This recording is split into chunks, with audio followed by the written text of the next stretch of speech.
Yo, what's going on, guys? It's your boy Fatherless, and we are back with season 2 of the Thoma podcast with my guest, John.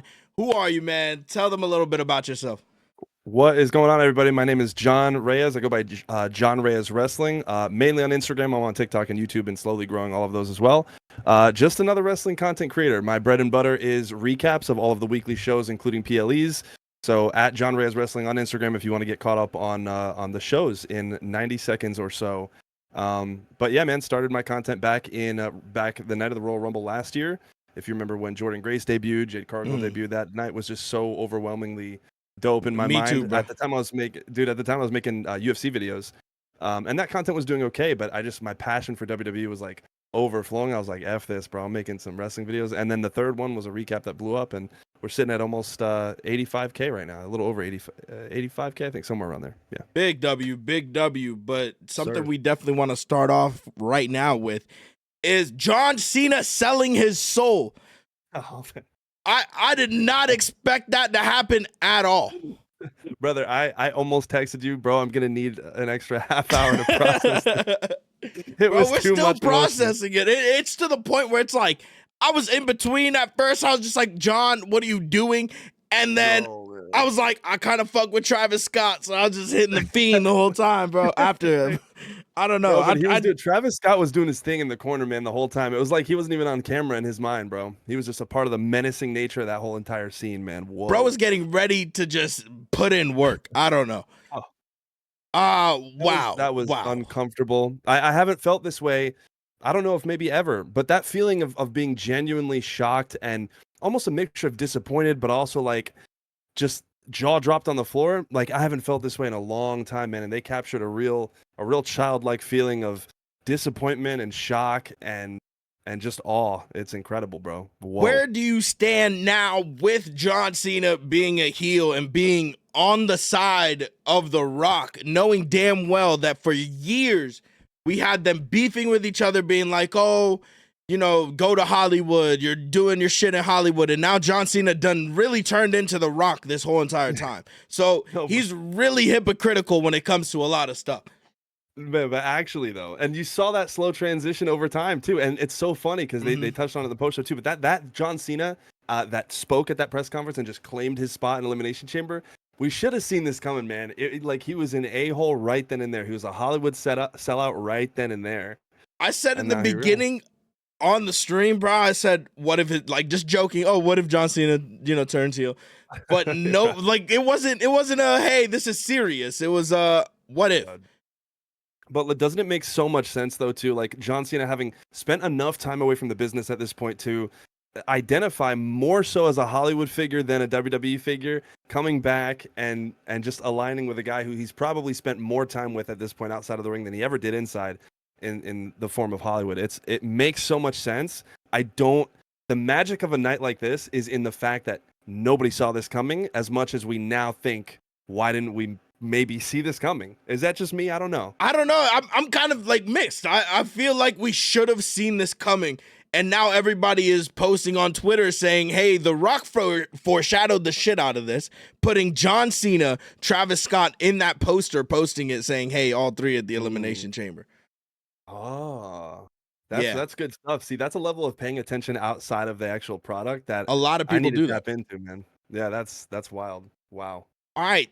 The Elimination Chamber being in Toronto. You're still shaking up, bro. I'm just as shaking up, bro. It's really that bad. It's that bad. I'm sitting here being like, should I be wearing this fucking Cena shirt? I took down the little fucking Cena poster I had behind me. Like, I was like, I don't know what to do. You want a moment, man? Go out by the bonfire and set that sucker right in the middle of it and just flick it off and post that. That'll do all right. Oh, no, I can't do that. This is. Nah. I'm sure someone will be doing it, man. Yeah, I'm still this guy really on some like jersey burning shit. Like, I mean, but the fact is, for me, here's the reality for me. The fact is, I was excited to see an OG John Cena run, and no matter how, and obviously you remember the early days of Cena, he's gonna have no problem ruffling the feathers he needs to ruffle as a disgusting, gross Hollywood sellout that he's gonna be for the next coming months. But I was genuinely set on watching some type of semblance of what I saw as a kid, which is the Super Cena. Exactly. I was on board with hey, bring back the military cut and the jean shorts and whatever, or the camo shorts. And it's like my frustration genuinely is there though. You So I felt just wanted that to, though in the match no, yeah, when CM Punk was standing across from him. We had that feeling. yeah. I was sitting there like, damn, bro, like this feels like the little fatherless inside me, man, is over here just cheesing. No, But bro. It just so you know, that's all done with now. Like throw it in the gone. toilet. That's what John Cena just did to us. So I don't care what anybody says. I don't care what I'm able to get out of this mouth and through this microphone while we're doing this. I'm not waking up tomorrow in any good shape mentally or emotionally. Just know that. In the world None of of us wrestling, are. I'm effed up bad. So, yeah. All right, Toronto. Why did you guys boo us during the national anthem? We have done nothing for you but provide a whole good wrestling show for you, and you want to boo our national anthem. When you guys are here, we don't disrespect. We fly your flag high at every sports arena. No. I'm just saying. No. But moving on, Jade Cargill. Were you expecting that big swerve? Yeah. No, not in that. First of all, I expected Jade Cargill to come back tonight. I didn't expect it to play out the exact way that it did. I didn't know. I didn't. For some reason, it wasn't in my head. Like, oh, Naomi's going to be taken out short, right? And then all of a sudden, Bianca's going to have this other reason to like continue on and end up winning the match. But yeah, the Jade Cargill thing coming out the way she looked. I mean, it's just. I don't know. It's just a matter of there's just so much evil in this chamber tonight, man, and like just from front to back, bro. Something she came about out looking Toronto. dark. I'm telling you, bro. Cody came out looking dark, and then John Cena, literally the look in his face, I'll never get over it. Back to Jade Cargill. It was quite cinematic. It was to me a perfect way of kicking off the night on a really high low note because of Bianca's kind of just like mental torment that she, you know, that you have this in your mind as you're watching her perform, like, oh, this, you know, this is what they're doing with the story. So it's cool. I think it made a lot more sense of her ending up winning. I like that Liv Morgan was second to last in there. Exactly. But ultimately, we all know this is building up to something involving Jade and something involving Bianca. So that's going to be nasty when it comes, and I'm loving the way that they're playing it out thus far. And the only way that I could go about it was this whole time I knew it was either Naomi or Bianca behind it, but I don't think Bianca was behind it at all. I think it was Bayley and Naomi. And once Jade Cargill starts, you know, turning the gears and being like, hey, I remember, it's going to get crazy. It's going to get crazy. And I thought it was Liv. Liv looked at her all crazy like, yo, she's about to beat my ass. And it, boom, swerve. Hit her right there. I liked it. Destroyed her in the Elimination Chamber, by the way. Then WWE decided to just drop merch right afterwards, by the way. I just wanted to put that out there. I didn't see that. Yeah, they put a Jade Cargill merch out as soon as possible. They're too good, man. The final three. We had Alexa Bliss. We had, who else was in there? Bianca Belair and Roxanne, right? Or Liv Morgan. Liv Morgan. It was Liv Morgan. Sorry, Alexa and Jade. Or not Jade, Bianca. Yeah. Right. Those three in the ring. I didn't want Liv at all to win that match. Really? Something in me told me I just don't want to see Liv Rhea all over again. Yeah, fair. At WrestleMania at that. Yeah, fair enough. It's so I was kind of torn because accolades wise, listen, I don't know about you, but when that belt got put on Liv and Raquel on this past Monday, I was very happy about that. You're happy? Really was. Like very like. Okay, I'm not happy at all. But I want you to explain why you're not happy because I want to kind of vibe off of that. Let's talk about something. I don't want to disrespect. We're not here to disrespect any wrestlers, but I just want to give my opinion. Yes. When Raquel came back from Bad Blood, or at Bad Blood, no pop. Nobody, nobody's excited to see Raquel. She hasn't proved anything yet. Does that make sense? Fair enough. What do you say that she's proved? No. Listen, is that it? That's it. That's all I have. She just hasn't proved. She's just been the strong man to a voice. Fair enough. I can agree with that 100%. I was much more geared in the direction of Liv Morgan. The past year and a half that this woman has had, I don't even, a lot of people think, oh, she's been at it so long, now she's just now whatever. She is genuinely one of those cases. This is something that we're a little bit, we spam this in the wrestling community when we say, oh, this person would be so great. This superstar would be so great if they were just given an opportunity, if they were just booked correctly, if they were just this. I think that is just blatantly spammed way too much in the world of wrestling. Liv Morgan is someone who literally proved that if given an opportunity, the way she was in the Rhea Ripley angle, her character work is so refined. Her in-ring work, I didn't even realize how smooth it is until very recently. She's very good in the ring. I'm not sitting here saying she's Penta, You're not right? wrong. Or someone. You're not No, wrong. yeah. But to address what you said, fair point with Raquel. I just think every tag team, including tag team champions, have had their clearly weaker link. I was more so referring to Liv Morgan having a killer last year and a half. And with the storyline of the tag team champions where they're going right now, it makes perfect sense. But I was just glad it was Liv Morgan. That's all. I'm obsessed. Okay. All right, I back you on that one. I back you on that one. And Raquel just being that strong piece, she just needs to not talk and just let. Yeah, I would agree. agree. Yeah, yeah, I agree. The face off at the end of that match ended up being Io Sky, Rhea Ripley, and Bianca at the ramp. Who will come out on top? Do you think that this WrestleMania might be ruined and it might actually be Io Sky and Bianca Belair coming Monday? I think they're doing a great job at making me feel that there's a chance. But unless Rhea Ripley is seriously injured in a way that we don't know or understand yet, I mean, Io Sky has to be the biggest like underdog in the history of if anyone runs stats for potential winners on. You're not wrong. On matches. No way. I think wrong. Io and Rhea are going to tear the house down on Monday. I think that's number one. And then I think it's going to be Rhea Ripley going in there with Bianca. It was funny. There was a Monday Night Raw a few weeks back when this was around War Games, Survivor Series, when they were kind of like the two, I guess, like the, you know what I mean? Strong the houses, competing machos. Yeah. But so they had their little moment backstage and whatever. And listen, they do such a great job of foreshadowing. I don't want to give credit where maybe no credit is due, but I think that it's cool. We got to see a little bit of like a heated exchange between them. Very small. You had to look for it.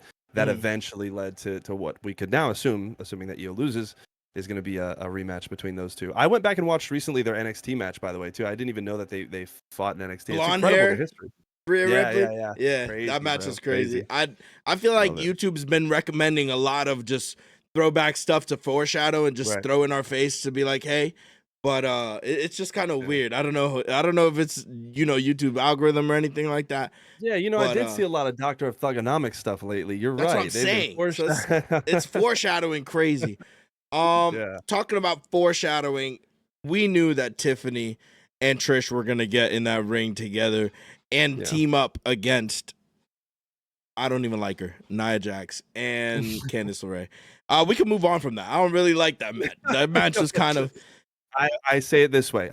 Every PLE, especially one that has to start with a banger, aka Women's Royal Rumble or Women's Elimination Chamber, every PLE needs a come down match, right? And I think they did their job, and I think the hometown vibe of Trish winning is just what that pocket of time needed. I'm with you. We can move on. It did its time, and then it was like this, then like this, then back to this, because we had Kevin Owens versus Sami Zayn, which was the craziest match I've witnessed on TV in a while. Because what in the fuck took place right there, man? I'm telling you, I'll tell you what took place there. And this is what people need to understand that they're seeing when they watch matches like this. You are not just watching two guys that are good at what they do go at it. You are watching, and I love it. Michael Cole did a callback. He dropped their names. He said El Generico. He said El Generico, and he said Kevin Steen. Give me more of that. Give me more of that all day. But this is what you're watching. You're not just watching two guys that are good at what they do because they practice a lot. These are two guys that have known each other, that literally grew up in this business together. I'm thinking back, my 9th grade behind was being homeschooled, not knowing how to operate a laptop. These guys are on the indies, grinding, busting their bodies, hoping, pleading to the gods above to one day make it to WWE. They not only made it, they have been staples in this company for years, and yet are still within what you could consider a physical prime. That is what you saw in that match. The most beautiful storytelling mixed with incredible real-life chemistry and athleticism that really you can't compare it to anything else. A storytelling athleticism where you can perfectly communicate the nuances of the moments with all the it's an just art cinema. Form pure cinema. That's pure cinema.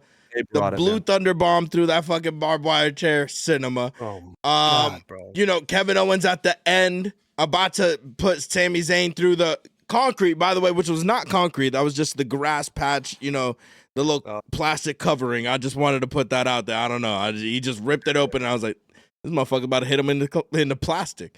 But regardless, it's plastic. Randy Orton comes out, and that man is just pure aura. We had 2 returns tonight, and this was the top return out of all of them. Brother, why they got to do me with the punt kick like that, though? How can Kevin Owens do a band move to like 3 motherfuckers, no security? Yeah. Randy Orton was about to hit him with a punt. Everybody and their mom was out in that bitch, bro. Right, exactly. Perfectly on time, too. But I love when the commentary do their job, bro. Was it Wade Barrett? He said, now the security do something? Like, make them look as stupid as they actually look. Exactly. They look stupid. It's okay, because they all received an RKO afterwards, which was the funniest thing ever. Yeah. And that leads us to talking about the last match of the night that definitely stole the show, the Elimination Chamber. Ooh. Bro. How did you feel about it? I mean, we had Damian Priest eliminate Drew McIntyre. We had Logan Paul eliminating Damian Priest. And then CM Punk eliminating Logan Paul, leading us to the final 3 in the ring. It's John Cena and CM Punk with Seth Rollins. Pure cinema. A little moment of silence for that because wow. Brother, wow. It's like I just think in wrestling we have to stop and smell the roses sometimes because we wish for dream moments, we imagine, we talk in group chats about, you know, fantasy booking and all this stuff, and we saw so much of it tonight. It's so incredible how a lot of the dawn of a lot of these relationships between these real life superstars was in an era of wrestling that was so long ago. You remember like 3MB Drew McIntyre, you remember NXT Seth Rollins, you remember CM Punk having real life issues with the leadership of the company at a certain time where Cena was the golden child. Like these, it's so cool that we get to see these moments that they look like just an orchestrated piece of, you know, content for people to watch. There's so much meaning behind these moments, and I mean, I moment of silence is all I can give it, bro. We had pure so cinema, much bro. of it. We had John Cena face to face with CM Punk. They get a little hug. Then, you know, CM Punk is an asshole and tries to GTS right out of nowhere. John Cena just being, you know, the pure John Cena he is.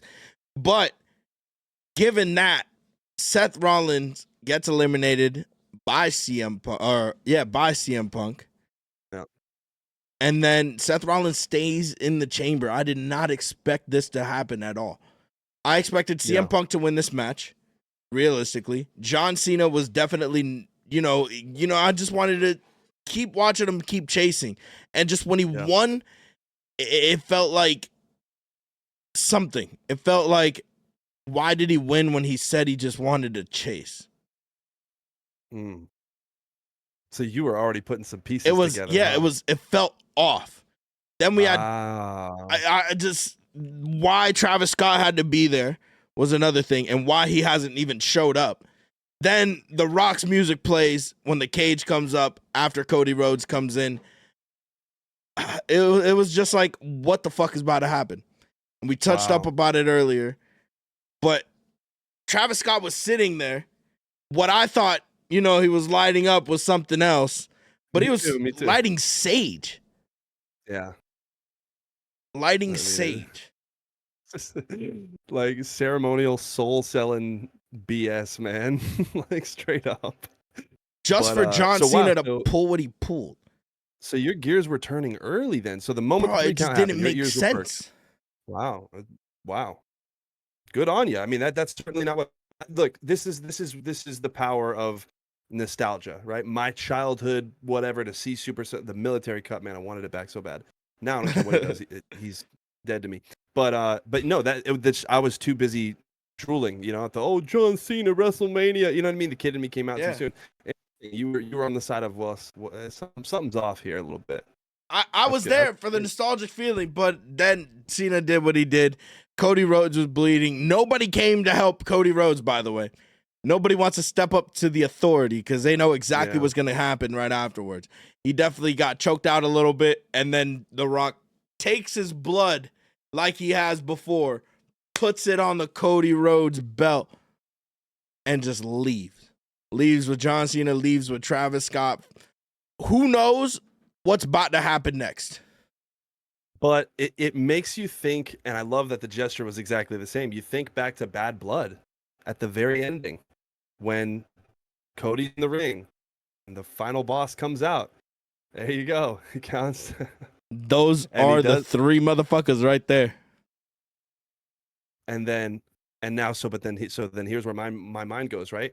Where does Roman Reigns fit into? I don't want to get ahead of ourselves. That's what we do as wrestling fans. We need to get ahead of ourselves in this instance because where does Roman fall now?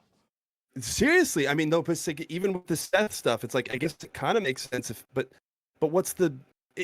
My mind is blown. I want Roman Reigns back so badly and involved in. But just picture when things are in full swing. In a couple weeks, whenever they're done with their stupid movies or whatever. Like, picture a Monday Night Raw or a SmackDown with all of these heads there. I mean, we're getting into, like, what I would remember as, like, Attitude Era levels of stardom, where you look at any main event of a PLE back then, a pay-per-view back then, it's like, oh, star.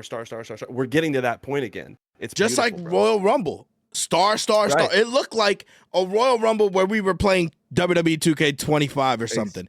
And it was just us picking our own people, and that's how it felt the entire time. And I respect WWE for that, because I don't know how the fuck they got all this money now, besides Endeavor, TKO, to bring back all these superstars and give us that nostalgic feeling. Bringing more fans onto the product, by the way. Thank you guys. If you're watching this podcast right now and you're a new fan this year, shout out to you guys. Leave a comment down below. But wow. Yeah.